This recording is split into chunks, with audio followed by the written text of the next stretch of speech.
Tonight, we will tell you a story whispered across millennia, a tale of stone and sand, of ancient power and enduring mystery. It is the story of the Sphinx, a monumental being that has watched the slow passage of time, a silent guardian whose secrets have been both buried and revealed countless times. You will learn how this mythical creature, born of human imagination and carved from the very bedrock, was revered as a sacred protector in one ancient culture, yet became a terrifying riddle in another. We will explore its origins in the earliest sands of Egypt, its grand construction at Giza, its deep burials by time, and its dramatic reemergence, always holding its silent vigil over the desert.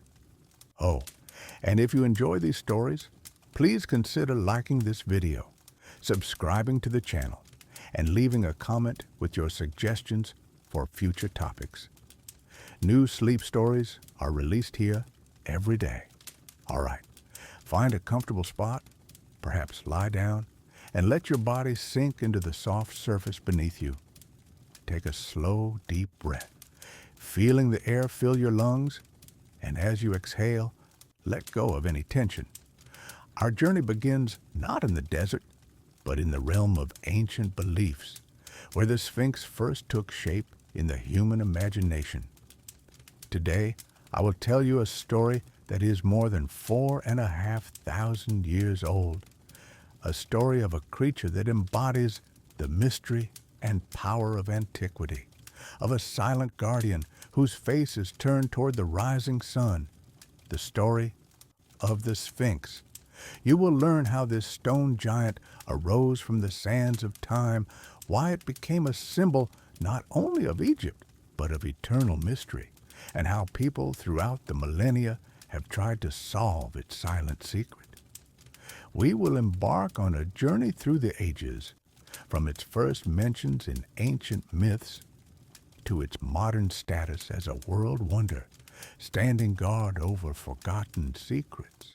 So, make yourself comfortable, close your eyes, and let the ancient sands of Egypt lull you with their stories. Our story begins not with stone, but with an idea, with an image that was born in the depths of the human imagination long before the first great monument was ever carved.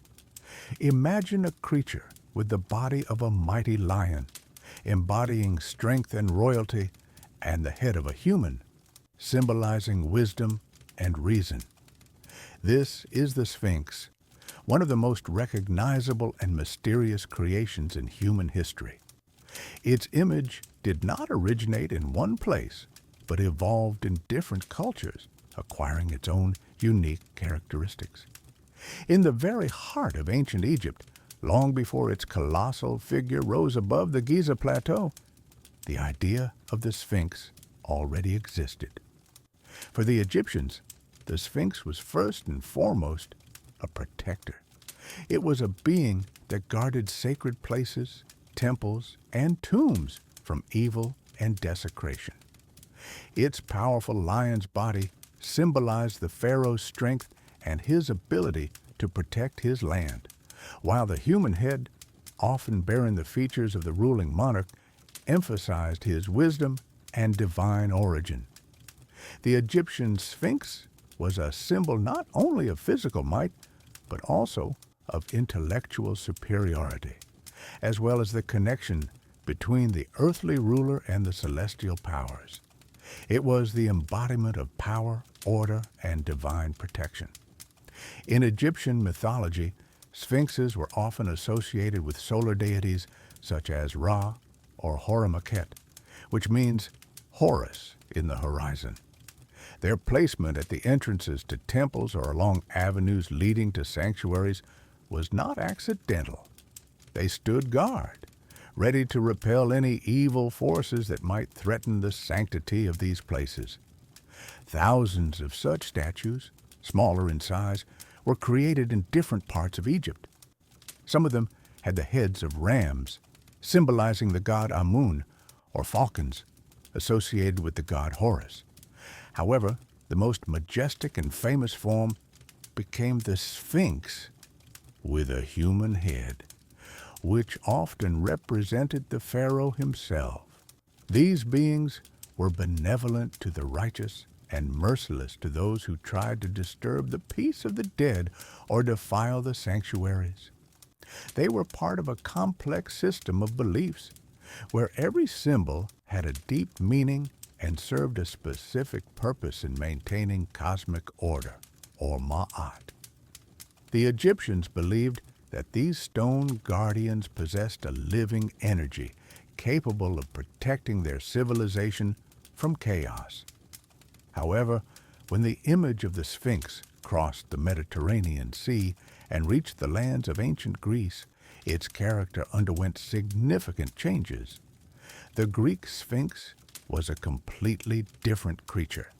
It was not a protector, but rather a punisher, the embodiment of a dangerous riddle. Greek mythology depicted the Sphinx as a monster with the body of a lion, the breast and head of a woman, and the wings of a bird. It was a malevolent creature, often associated with destruction and death. The most famous Greek Sphinx dwelled near the city of Thebes. She sat on a rock by the road leading to the city and stopped every traveler, offering them a riddle. If the traveler could not give the correct answer, the Sphinx would devour them. This riddle, which became one of the most famous in ancient literature, went like this. Who walks on 4 feet in the morning, on 2 at noon, and on 3 in the evening? Many tried, but no one could find the solution, and the city of Thebes suffered from her ruthlessness. Until one day, a hero named Oedipus came to Thebes. He was a young man who had left his home to escape a terrible prophecy. When the Sphinx stopped him and posed her treacherous riddle, Oedipus, without hesitation, gave the answer. He said, "It is man. In infancy, he crawls on all 4s. In adulthood, he walks on 2 legs, and in old age, he leans on a cane, which becomes his 3rd leg." Oedipus had solved the riddle. The Sphinx, according to the myth, horrified that her secret was revealed, threw herself from the rock and perished. Thus, the Greek Sphinx was a symbol not of wisdom, but rather of its test, not of protection, but of a threat that could only be overcome by a sharp mind. This image reflected the Greek view of the world, where knowledge and intellect were keys to survival, and unsolved mysteries harbored danger. This duality between the benevolent Egyptian guardian and the malevolent Greek riddler makes the Sphinx truly unique. It is a bridge between different cultural conceptions of power, wisdom, and danger. In Egypt, it was the embodiment of solar energy and royal authority, a silent witness to eternity. In Greece, it became a symbol of a test, a riddle that had to be solved to avoid doom. But even with all the differences in both cases, the Sphinx remained a being that demanded respect and attention. It was not just a statue, but a living symbol that held deep meaning. Its presence always signified something important, something that went beyond the mundane. And it is this multifaceted nature, this ability to be both a protector and a tester, that makes its image so captivating to us to this day. It continues to ask us its silent questions, inviting us to unravel the mysteries of the past that the ancient sands hold. We have already understood that the image of the Sphinx was not uniform. In Greek myths, it appeared as a monster posing deadly riddles. But in its true, most ancient form, in the heart of Egypt, it was completely different. There, among the sands, the Sphinx was the embodiment of another power, the power of protection, wisdom, and divine order. For the ancient Egyptians, this creature was not a monster, but a sacred guardian, a symbol of the eternal authority of the pharaohs, and the unbreakable link between the earthly ruler and the heavenly powers. The ancient Egyptians deeply revered the Sphinx. Its form, the body of a lion and the head of a man, and sometimes the head of a ram or a falcon, was filled with the deepest meaning. The lion, king of the desert, personified might, ferocity, and royal authority. It was a symbol of strength, capable of protecting against any evil. The human head, typically depicting the pharaoh, emphasized his reason, wisdom, and divine origin. This combination created the image of a being possessing both the physical might of a lion and the intellectual greatness of a man, capable of guarding and guiding. The Sphinx was closely linked to the cult of the sun, which held a central place in Egyptian religion. The lion was often associated with the sun god Ra, who was reborn every morning in the east, bringing light and life. Therefore, the Sphinx, often depicted lying down and facing east, symbolized the rising sun, eternal rebirth, and the victory of light over darkness. It was a living embodiment of solar energy, protecting the land of Egypt and its rulers. Some sphinxes, especially during the Middle Kingdom era, had the head of a ram, which connected them to the god Amun, the patron of Thebes, who later merged with Ra to become Amun-Ra, the supreme deity. This demonstrated the flexibility and adaptability of Egyptian symbolism, allowing the Sphinx to embody various aspects of divine power. The primary function of the Sphinx in Egypt was that of a guardian. It stood tall at the entrances to temples, guarding sacred spaces from impure forces and enemies. You would see its depictions on the walls of tombs, where it protected the peace of deceased pharaohs and nobles, safeguarding their souls on their journey to the afterlife. Its presence was intended to deter robbers and uninvited guests, as well as to symbolize the inviolability of the boundaries between worlds. Sphinxes were often lined up in avenues leading to great temple complexes like Karnak or Luxor. These avenues, along which solemn processions took place, created the feeling of a sacred path leading to the presence of the gods. And each sphinx on this path served as a silent but powerful protector. Their stone eyes seemed to watch everyone who entered, assessing the purity of their intentions. Before the appearance of the giant Sphinx at Giza, which we will talk about later, these creatures were already an integral part of Egyptian art and architecture. You could find small statuettes of sphinxes in the homes of noble Egyptians, used as amulets or symbols of well-being. Their images adorned jewelry, seals, and ritual objects, testifying to the widespread reverence and belief in their protective power. Sphinxes appeared on reliefs in temples where they accompanied pharaohs in their ritual acts, emphasizing the ruler's divine status and his connection to eternal forces. This was not just an artistic depiction, but a deeply rooted symbol, part of the very fabric of the Egyptian worldview. Every pharaoh who built his temple or tomb sought to include the image of the Sphinx in his architectural ensemble, thereby declaring his divine protection and the inviolability of his power. Every stone figure of the Sphinx, whether small or large, carried this ancient idea.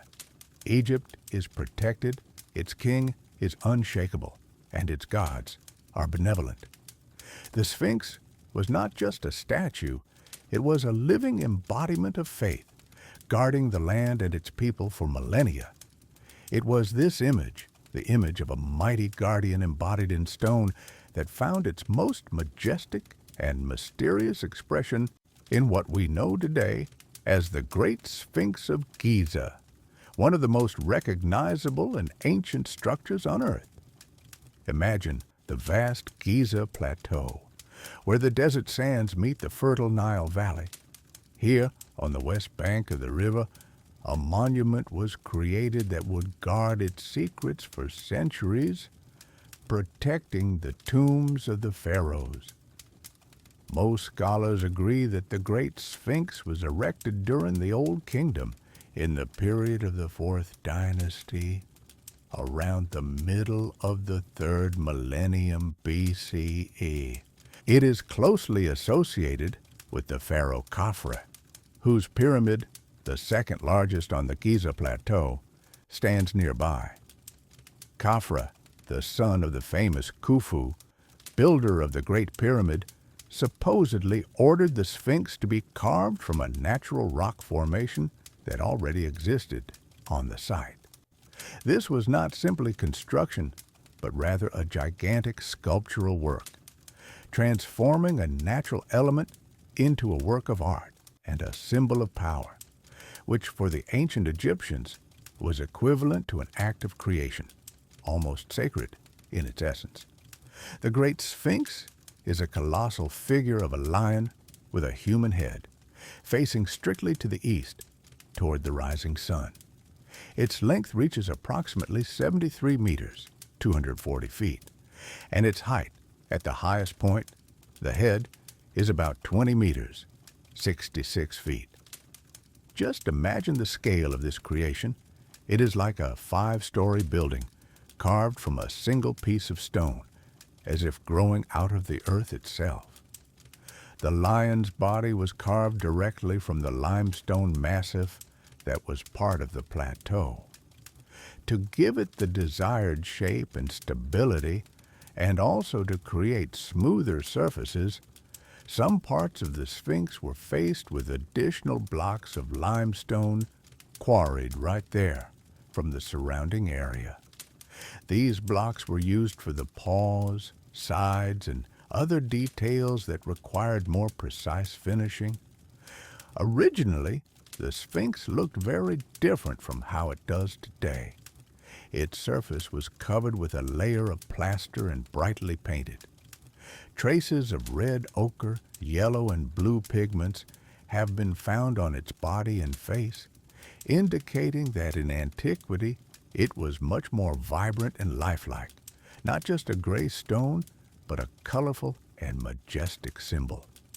On its head, it likely wore the royal Nemes headdress, a traditional head covering for pharaohs, and on its forehead, a uraeus, the stylized image of a cobra, symbolizing royal authority and divine protection.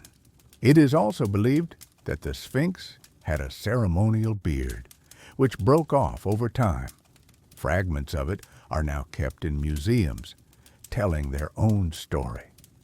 The creation of such a monument required incredible effort and outstanding engineering skills for its time. Workers, using copper chisels and stone hammers, gradually carved the enormous figure from the rock.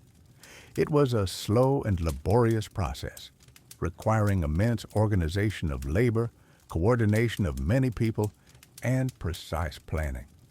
Every strike of the hammer, every movement of a tool was part of a grand design, brought to life by hundreds of workers. The grand scale of the Sphinx, its perfect alignment with the cardinal directions, and its harmonious proportions testify to the highest level of mastery of ancient Egyptian builders and sculptors, who combined deep knowledge of astronomy and mathematics with practical skill in stoneworking. The Sphinx was not just a statue. It was part of the vast funerary complex of Pharaoh Khafre. Its location was not chosen by chance.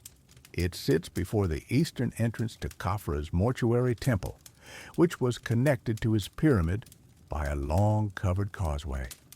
Thus, The Sphinx served not only as a guardian, but also as an embodiment of Pharaoh Khafra himself, who, as a divine ruler, watched over his own eternal resting place.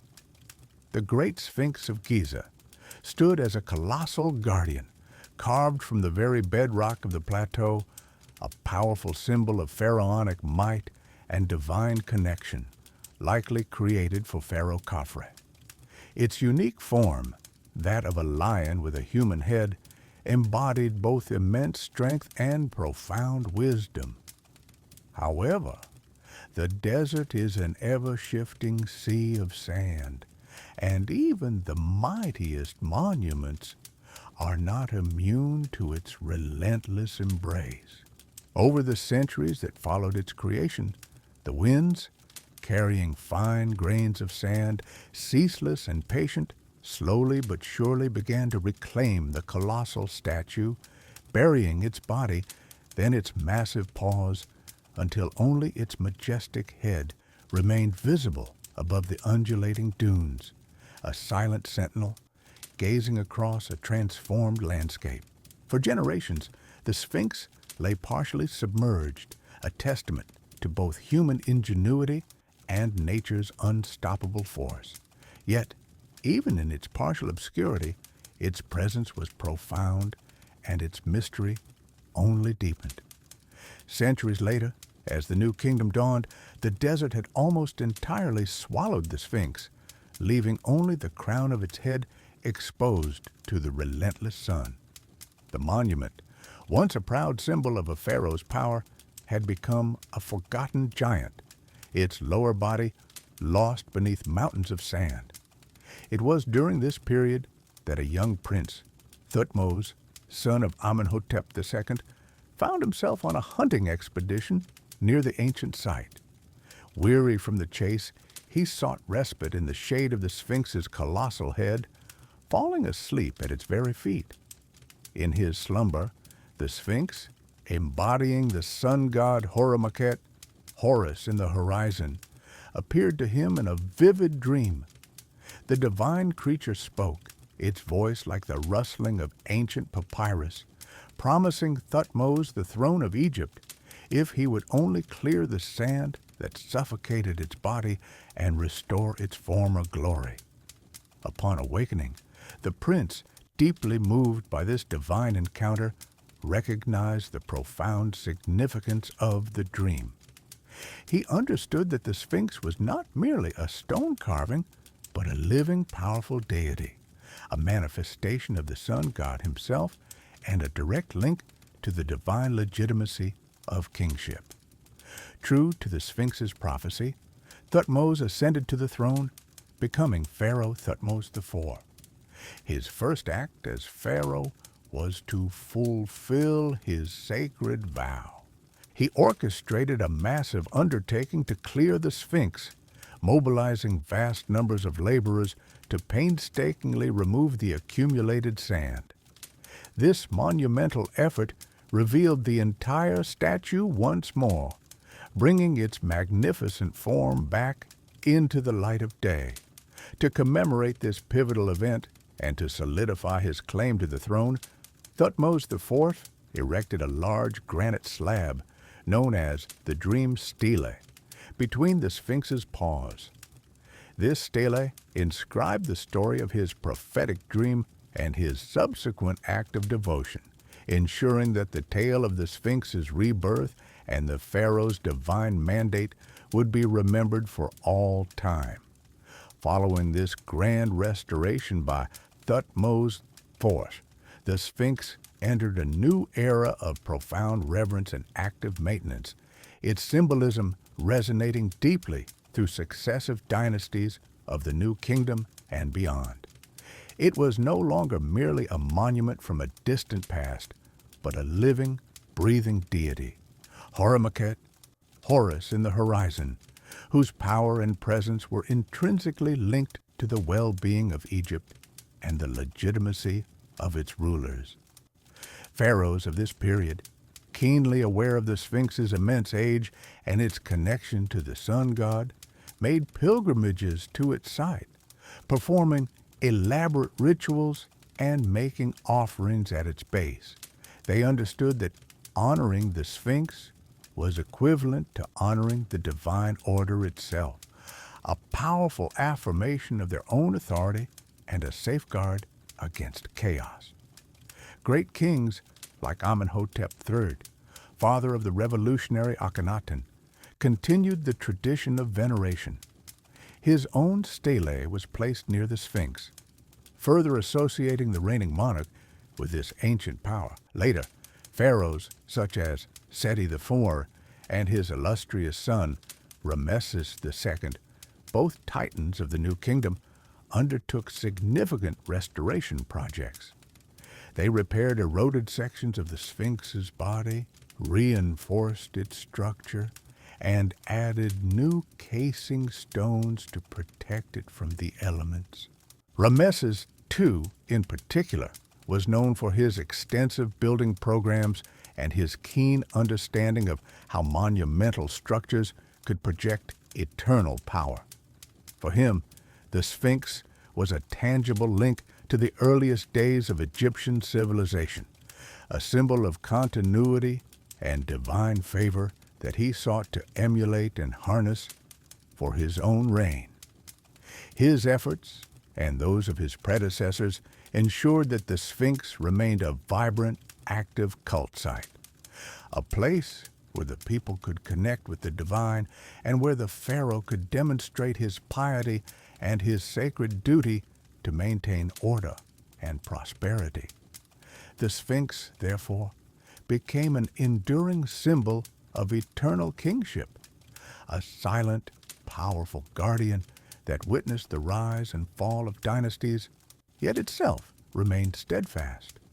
It embodied the unchanging nature of the divine, a constant amidst the shifting sands of time. Pharaohs saw in its impassive gaze a reflection of their own desire for immortality and an unwavering connection to the gods.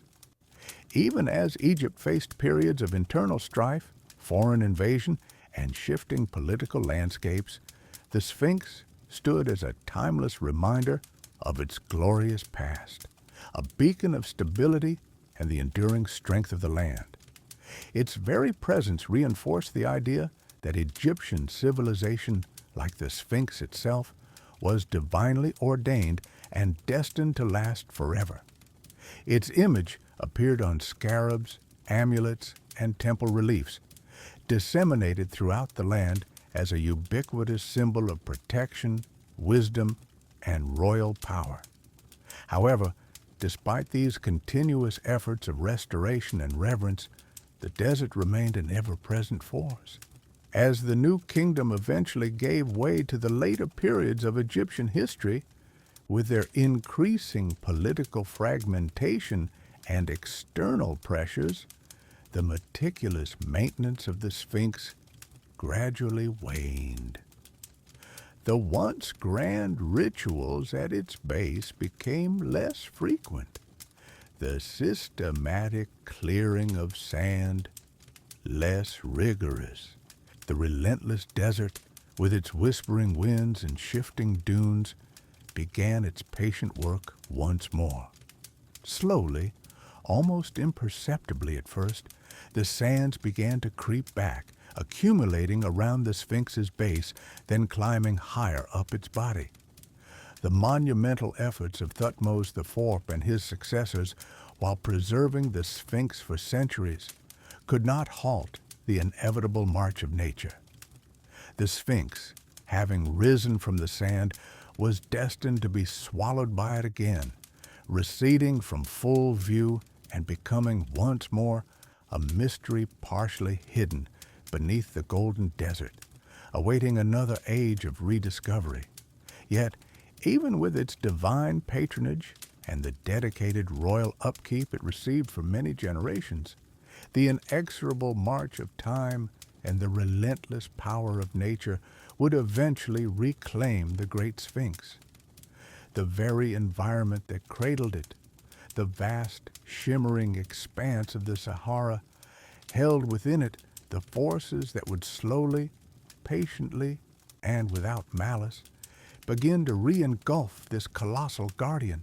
Day after day, century after century, the ceaseless desert winds, those invisible sculptors of the land, would sweep across the Giza plateau. They carried with them a relentless torrent of fine, abrasive sand, each tiny grain acting as a miniature chisel. This sand, driven by the persistent gusts, began its slow but utterly determined assault on the Sphinx.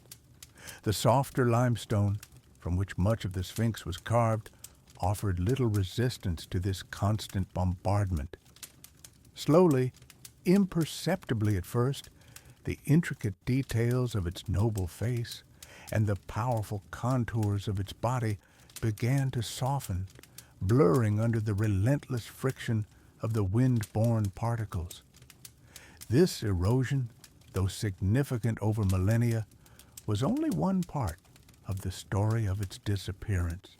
The far greater, more overwhelming threat came from the sheer accumulation of sand. From the western desert, vast shifting dunes were constantly pushed eastward by the prevailing winds, like a slow golden tide. These immense waves of sand, seemingly gentle yet unstoppable, advanced inexorably upon the Giza plateau. They began to pile up against the massive form of the Sphinx, first at its broad, powerful paws, then creeping higher, enveloping its colossal body. What had once been open ground around the monument, meticulously cleared and maintained, gradually became a rising sea of sand. Over countless generations, as the power of ancient Egypt waxed and waned, as capitals shifted, and as new dynasties rose and fell, the consistent, dedicated maintenance that once kept the Sphinx clear began to falter.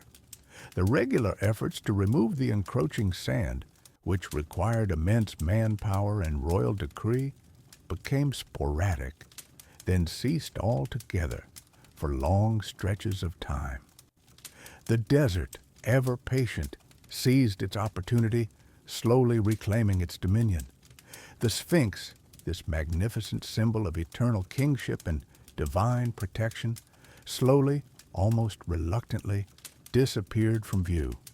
Its mighty paws, which had once stretched out in silent vigil, vanished beneath layers of golden dust. Its powerful lion's body, a testament to strength, majesty, and the enduring spirit of Egypt, was swallowed whole. The broad chest, once proudly bearing inscriptions and royal cartouches, sank deeper and deeper into the earth. For long, silent periods, only the colossal head of the Sphinx, with its serene, enigmatic gaze fixed eternally eastward, remained visible, emerging like a lone island from an ocean of sand. It became a silent sentinel, its true scale and grandeur hidden beneath the shifting dunes, a profound testament to the immense, humbling power of nature and the unyielding passage of untold centuries. This process was not sudden or dramatic. It was a slow, deliberate embrace by the desert, a gradual transformation from a fully revealed monument to a partially concealed enigma. Imagine the scene for a traveler arriving at Giza during these millennia. They would not see the fully revealed, awe-inspiring monument we know today, but rather a colossal head, seemingly disconnected from any body, rising mysteriously from an endless expanse of golden sand. The ever-present wind would whisper secrets around its weathered ears, a soft, mournful sigh, and the harsh desert sun would cast long, ever-shifting shadows across its ancient face, emphasizing its isolation and age. The Sphinx, once a clear declaration of power and divinity, became an even greater riddle, its secrets buried not just in ancient texts and forgotten rituals, but literally beneath tons of accumulated sand, hidden from plain sight. the very act of its gradual burial added another profound layer to its mystique. For centuries, people would have walked past, ridden camels past, or simply gazed upon this isolated head, perhaps entirely unaware of the magnificent leonine body that lay hidden beneath the surface, waiting to be rediscovered. It stood as a silent testament to the impermanence of even the grandest human achievements in the face of nature's relentless, unhurried cycles.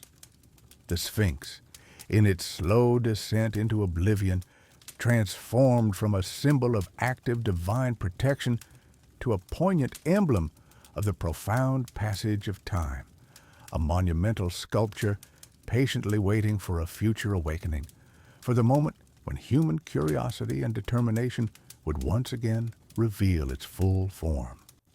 This extended period of partial burial, stretching across countless millennia, saw empires rise and fall, great cultures flourish and fade into memory. The names of many pharaohs who once honored it were forgotten. Their own monuments crumbled into dust.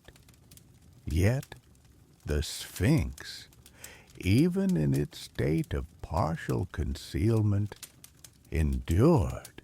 It became a solitary landmark, a sacred point of reference for nomads traversing the vast desert, for intrepid traders seeking new routes, and later for early explorers and adventurers who would see its solitary head piercing the desert sky and wonder about its true origins and the profound secrets it guarded beneath the sand.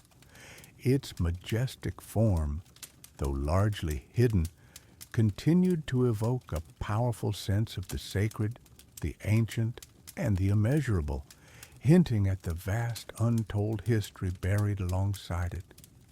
The desert had claimed it, not to destroy, but to hold it in a quiet, sandy embrace, preserving it in a way for those who would one day rediscover its full, astonishing glory and the eternal riddle it continues to pose to all. The relentless march of the desert, an indifferent sculptor of time, gradually engulfed the Sphinx, swallowing its monumental body beneath vast waves of sand. For centuries, perhaps even millennia, its lower reaches lay hidden, a colossal secret whispered only by the winds. What remained visible was primarily its mighty head, often no more than a stark silhouette against the vast empty sky or a lone sentinel emerging from an ocean of golden dunes. It was in this state of partial concealment that the Sphinx entered a new chapter of its existence, becoming an object of profound fascination and bewilderment for those from distant lands who began to venture into the ancient heart of Egypt. You must imagine the journey in those times, long before the ease of modern travel. For many centuries, after the decline of ancient Egyptian civilization and the rise of new empires, access to these lands was fraught with peril and difficulty. Yet, the allure of Egypt's fabled past, its biblical connections, and its legendary monuments drew intrepid souls. These were not archaeologists as we know them today, but rather a diverse collection of pilgrims, merchants, adventurers, and early scholars, often driven by a thirst for knowledge, spiritual fulfillment, or simply the irresistible pull of the unknown. They came from various parts of Europe, from the Byzantine Empire, and from the burgeoning Islamic world, each bringing their own perspectives and interpretations to the wonders they encountered. When these early travelers first laid eyes upon the Great Sphinx, partially buried and weathered by countless ages, their reactions were often a mixture of profound awe and bewildered speculation. It was unlike anything they had ever witnessed, a creature of stone so immense so ancient that it defied easy categorization. Many were struck by its sheer scale, the way its lion's body, though mostly hidden, suggested an unimaginable power, and its human head, with its serene yet inscrutable gaze, seemed to hold the secrets of forgotten epochs. Imagine standing before it, feeling the dry desert air, the fine sand underfoot, and gazing up at that silent stony face, half submerged in the earth. The silence of the desert would have only amplified its mystery. These visitors, lacking the historical context that modern Egyptology would later provide, often struggled to comprehend its true purpose or its builders. Their understanding was shaped by the limited knowledge available through classical Greek and Roman texts, or by local folklore and religious narratives. Some believed it to be a representation of a pagan deity, a monstrous idol of immense power. Others, particularly those from a Christian background, might have seen it as a remnant of a pre-biblical world, perhaps even a creature of the flood or a symbol of ancient idolatry.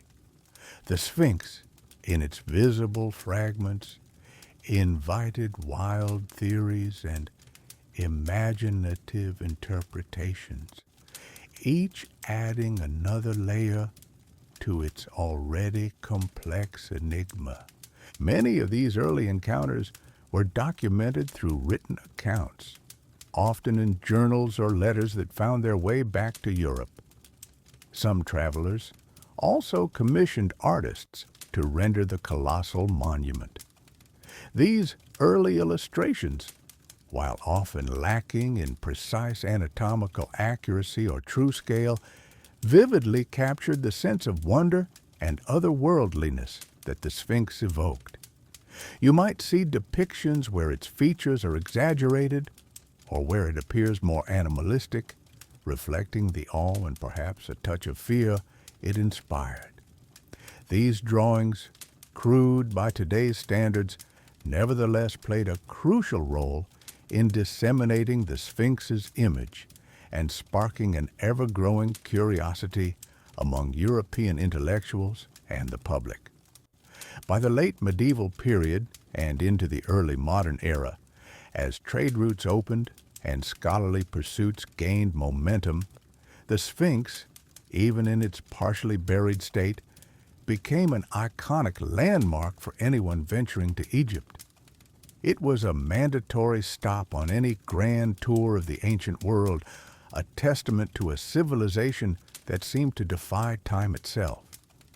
Reports of its immense size and ancient origins fueled academic debates and discussions in European salons and universities.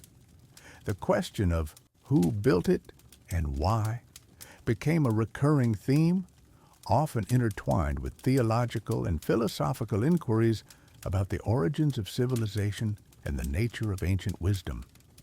The challenges of studying such a monument were immense.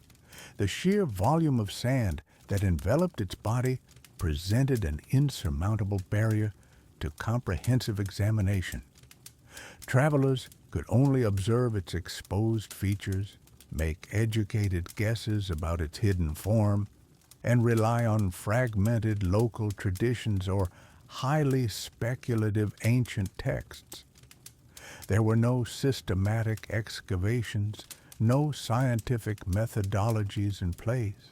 Any attempts at clearing the sand were rudimentary at best, often limited to small-scale efforts by local villagers or curious visitors, and the desert winds would quickly reclaim the cleared areas. The Sphinx remained largely a head, a face peering out from the sands, holding its secrets close. This period of early modern encounters, spanning from roughly the 14th to the late 18th centuries, was characterized by a developing sense of wonder and a growing, though still unsystematic, intellectual engagement with Egypt's ancient past. The Sphinx, more than any other monument, embodied this transition. It was no longer just a forgotten ruin, but a living mystery, an object that demanded attention, study, and interpretation. Its partial visibility, rather than diminishing its grandeur, enhanced it, making it a symbol of hidden knowledge and the vast, unexplored depths of history. The tales brought back by these early adventurers laid the groundwork for a much more ambitious and scientific undertaking that would soon follow, an era driven by the Enlightenment's thirst for empirical knowledge and systematic discovery. The stage was set for a dramatic revelation, one that would redefine humanity's understanding of this colossal guardian and the civilization that created it.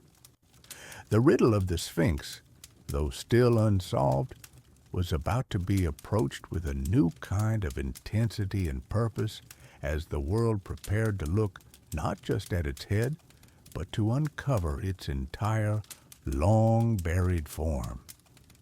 The late 18th century marked a pivotal moment, fundamentally changing the world's perception of ancient Egypt, especially the Great Sphinx. Until then, its understanding had been limited. However, with the scientific groundwork laid by Napoleon's expedition, which brought not only soldiers but also scholars to the Nile Valley, the stage was set for a new era. The age of systematic, disciplined excavation.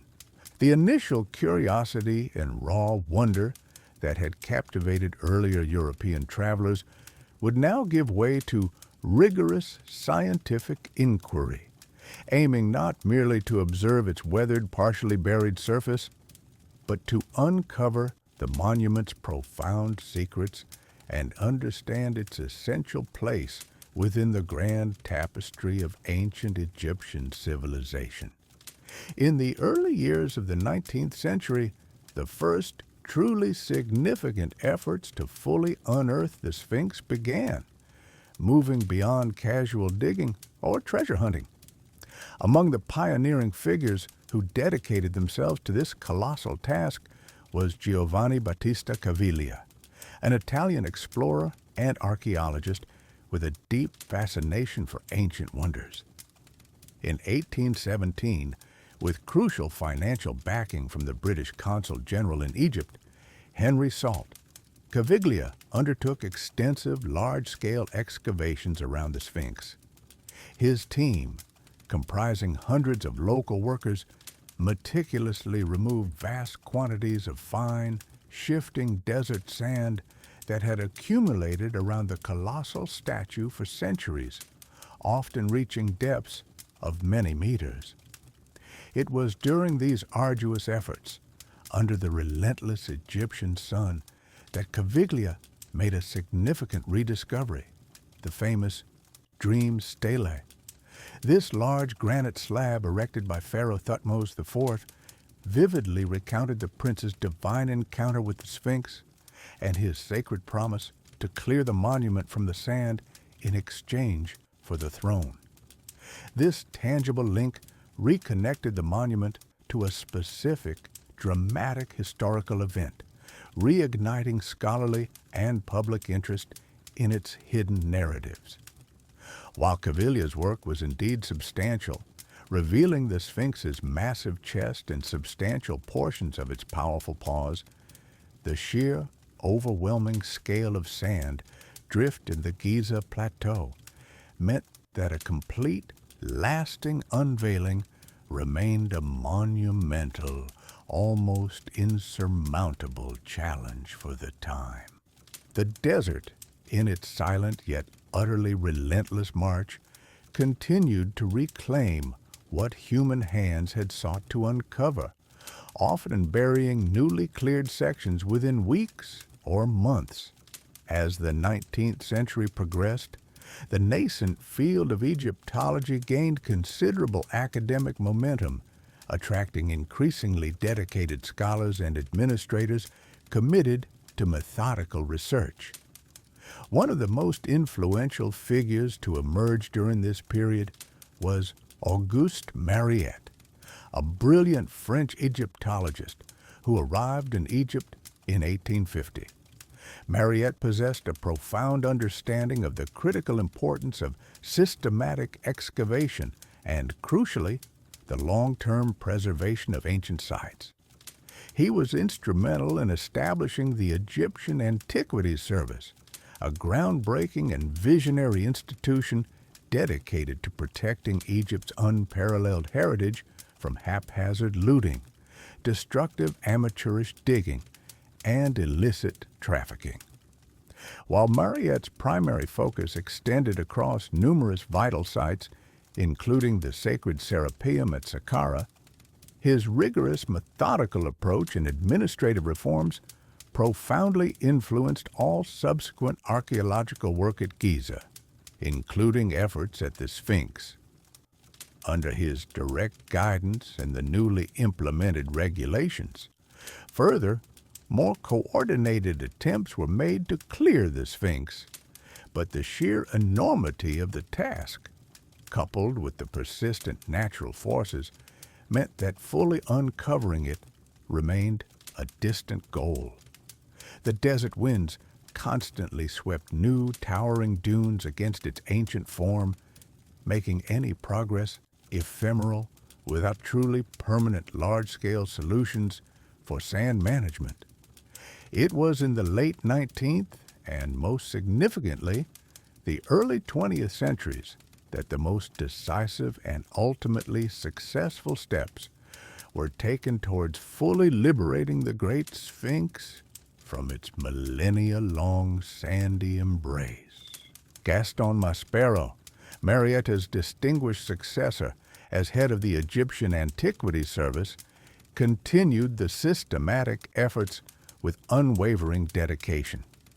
He initiated further, larger-scale clearing operations around the Sphinx, recognizing its unparalleled historical, spiritual, and cultural significance not just for Egypt, but for the entire world. However, the ultimate triumphant achievement in unveiling the entire monument, down to its very bedrock foundation, fell to another exceptionally persistent and dedicated French archaeologist, Émile Barrès. Between 1925 and 1936, Barrès led an extraordinarily ambitious and painstaking excavation project that would finally, definitively, expose the Sphinx down to its bedrock base, revealing details that had been hidden for perhaps 2,000 years. This was not a simple, minor task. It involved the monumental effort of moving hundreds of thousands, if not millions, of cubic meters of sand. It was a colossal undertaking that required immense manpower, innovative engineering for the time, and unwavering determination. Imagine the constant back-breaking struggle against the fine, pervasive grains carried by the relentless desert winds, threatening to undo days, even weeks, of painstaking labor in a single night. The sun beat down mercilessly on the workers, and the air was perpetually thick with dust, yet they pressed on, driven by the profound vision of seeing the complete, majestic creature. With the completion of the monumental work of Émile Barrès, who between 1925 and 1936 completely cleared the Great Sphinx of its age-old layers of sand, the world finally saw the ancient wonder in its full majesty. For the first time in many millennia, the entire colossal figure, from its mighty lion paws to its royal head, stood revealed, no longer a partially hidden enigma, but a fully exposed testament to forgotten greatness.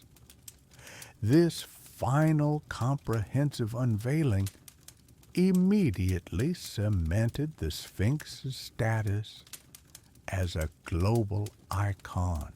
Millions of people from all corners of the planet began to travel to Giza, drawn by its staggering scale and the profound sense of history it embodied.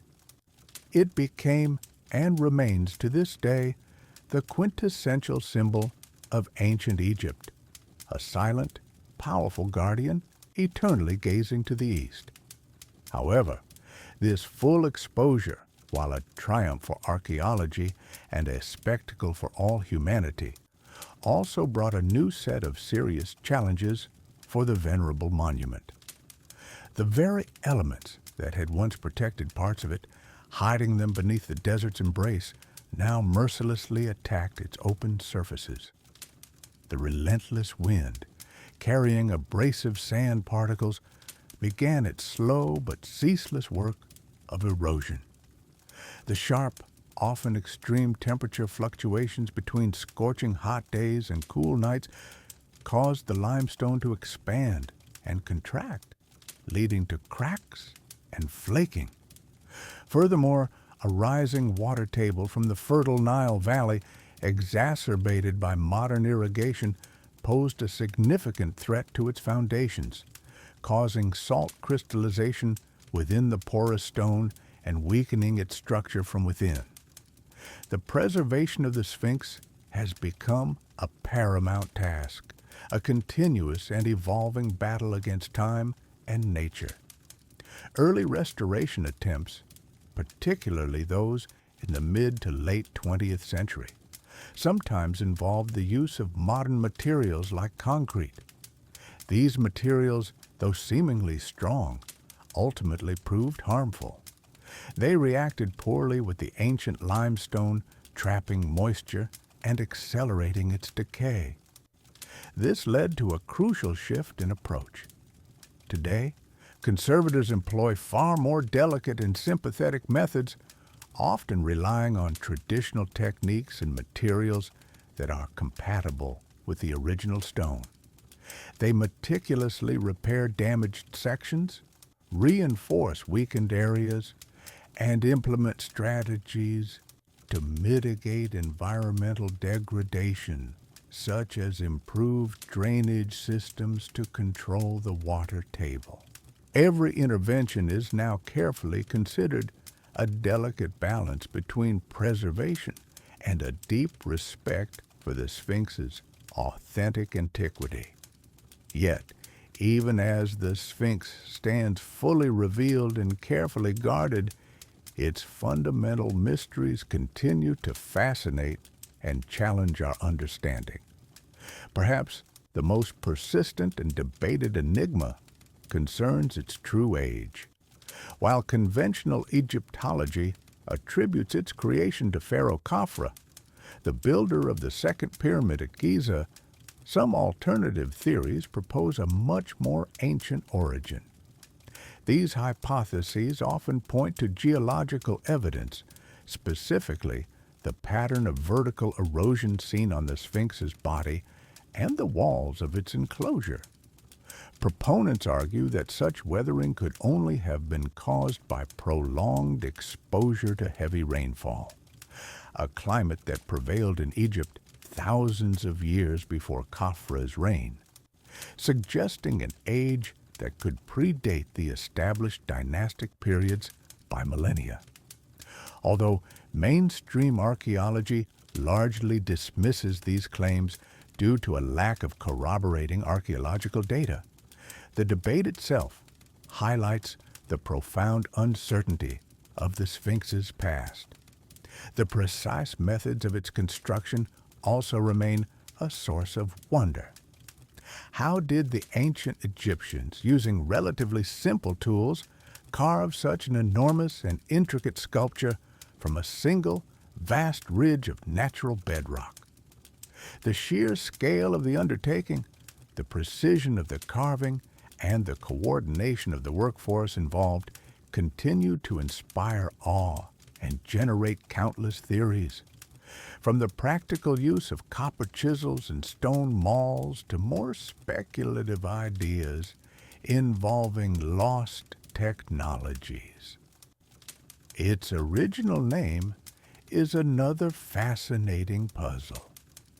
The term Sphinx itself is Greek, arising much later. What did the ancient Egyptians call this monumental creature?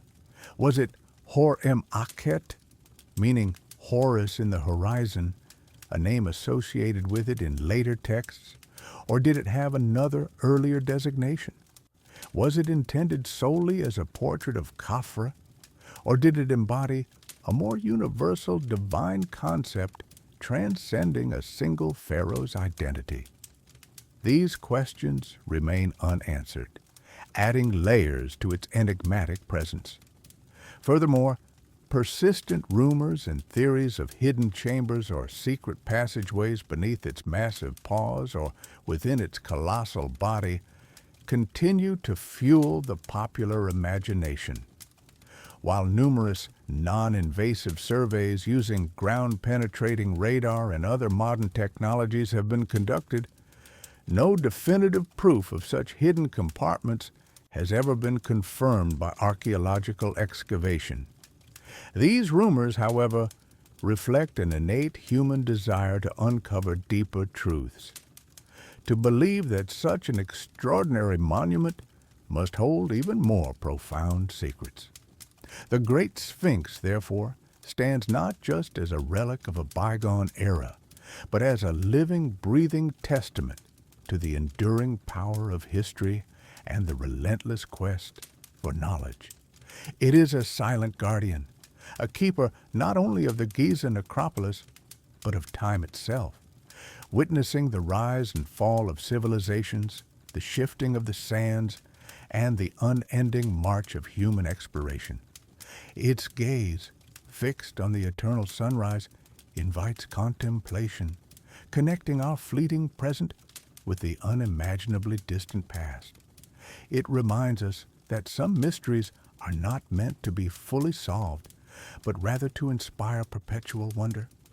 It is a monument that speaks not with words, but with its sheer, overwhelming presence, a timeless legacy carved from the earth itself, forever watching over the sands of Egypt, a silent, ancient, and eternal enigma.